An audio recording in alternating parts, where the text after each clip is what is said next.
Good morning guys.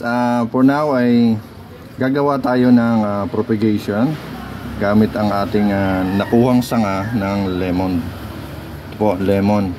Ngayon po ay gagamit po tayo sa propagation ng egg. Yung egg natin na nalagay na natin dito. Ayan. Papakita ko sa inyo kanina. Naglagay na tayo ng egg. Ayan o.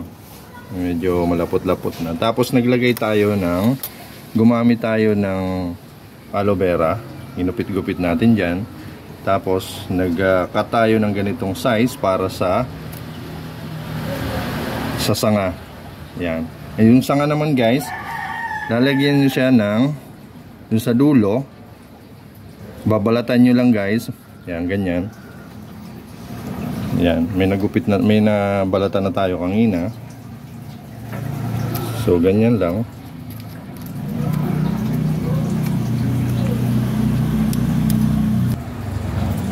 Eto guys, matatapos na natin balatan. Ayan, ganyan lang. Ganyan lang kayo sila. Ayan. Pagkatapos niyan guys, ilalagay na natin dito sa ganyan. Ayan. Ayan, napapansin nyo. Ilulubog lang natin yan dyan. Ayan, isa-isa. Ayan, nalaglag.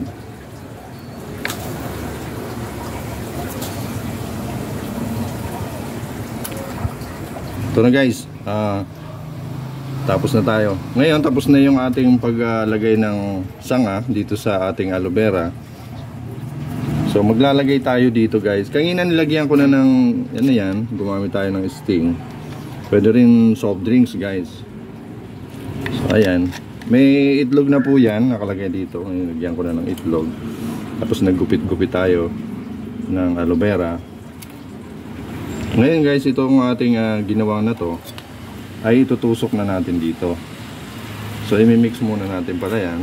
Gumamit pala tayo ng yung bulok na galing sa palapa ng nyog. Ayan, sa puno ng nyog na bulok. Tapos ilalagay mo lang yan dyan. Tutusok mo lang.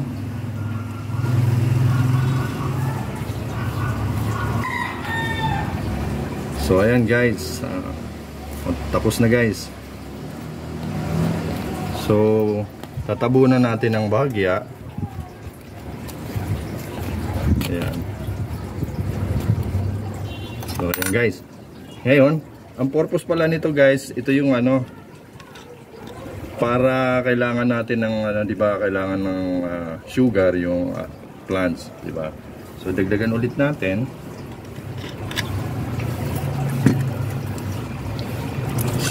Tubig.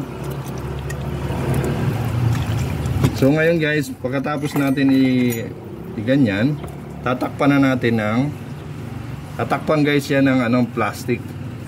I-cover natin ng plastic. So ito na guys. Tatakpan na natin.